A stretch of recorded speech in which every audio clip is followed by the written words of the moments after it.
వలసవాద పాలకుల ఉచ్చులో పడి తమ ఉజ్వల జీవితాన్ని నాశనం చేసుకోవద్దని బీఆర్ఎస్ నాయకుడు ఆర్ఎస్ ప్రవీణ్ కుమార్ అన్నారు. కొమరం భీం జిల్లా బెజ్జూరు మండలంలో ఆయన పర్యటించారు. గడిచిన వారం రోజుల క్రితం నియోజకవర్గంలోని కౌటాల మండలం విద్దండి గ్రామంలో గ్రామస్తులతో సమావేశమైన కోనప్ప కాంగ్రెస్ పార్టీని వీడాలని రానున్న ఎన్నికల్లో స్వతంత్ర అభ్యర్థిగా పోటీ చేస్తానని అన్నారని గుర్తు చేశారు.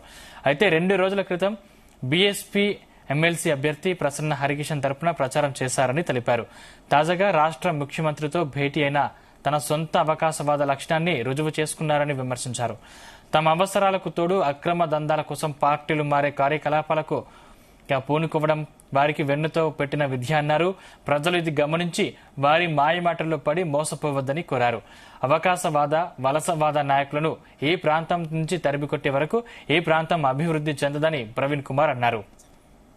అందరికి కూడా తెలుసు, ఈ సిర్పూరు తాలూకాను గత 15, 20 సంవత్సరాలు 30 సంవత్సరాలుగా కబలించిన వలస అందరికి కూడా తెలుసు, ఈ సిర్పూరు తాలూకాను గత 15, 20 సంవత్సరాలు 30 సంవత్సరాలుగా కబలించిన వలసవాదులు ఇవాళ సోషల్ మీడియాలో మేము రేపు బీఆర్ఎస్ పోతాం, లేకపోతే ఇంకో పార్టీకి పోతాం రోజు డ్రామాలు వేస్తున్నారు.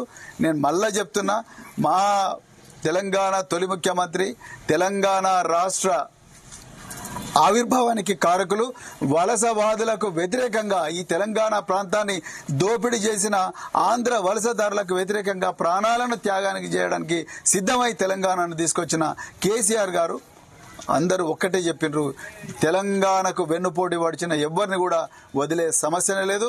పార్టీకి బీఆర్ఎస్ పార్టీని వాడుకొని ఆ పార్టీకి ద్రోహం చేసిన ఏ దొంగను కూడా మళ్ళీ పార్టీలోకి రానిచ్చే పరిస్థితి లేదు, రానివ్వము అని చెప్పేసి కరాఖండిగా చెప్పడం జరిగింది.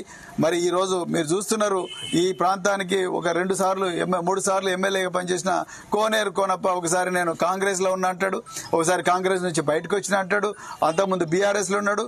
బీఆర్ఎస్ లో నేను జాయిన్ కానప్పుడే అవకాశం కోసం చూసి వెంటనే కాంగ్రెస్ కండువా కప్పుకున్న అవకాశవాది ఇవాళ ఆ అవకాశవాది పోయిన వారం ఏమో నేను కాంగ్రెస్ ను వీడుతున్నా అన్నాడు.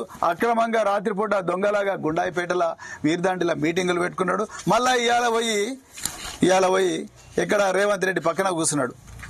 అంటే ఈ ప్రాంత ప్రజలందరూ కూడా గమనించాల్సింది ఏంటంటే, వీళ్ళకి కావాల్సింది ఈ ప్రాంతంలో అభివృద్ధి కాదు, పోడు భూములకు పట్టాలు కాదు, ఈ బెజ్జూరు నుంచి సోమిడి నుంచి గూడెం రోడ్డు పక్కా రోడ్డు కావాలని కాదు వీళ్ళకి కావాల్సింది. వీళ్లకు అధికారం చేతులు ఉండాలి, వీళ్ళ దందాలు నడవాలి, వీళ్ళ పంచాయతీలు నడవాలి.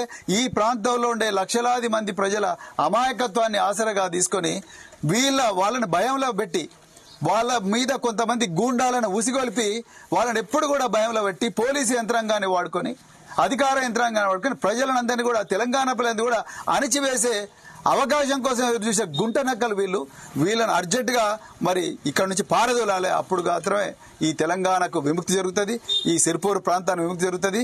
తెలంగాణ వాదానికి ద్రోహం చేసిన ఎవరిని కూడా మరి తెలంగాణ తల్లి వదలదని చెప్తూ మరి తెలంగాణ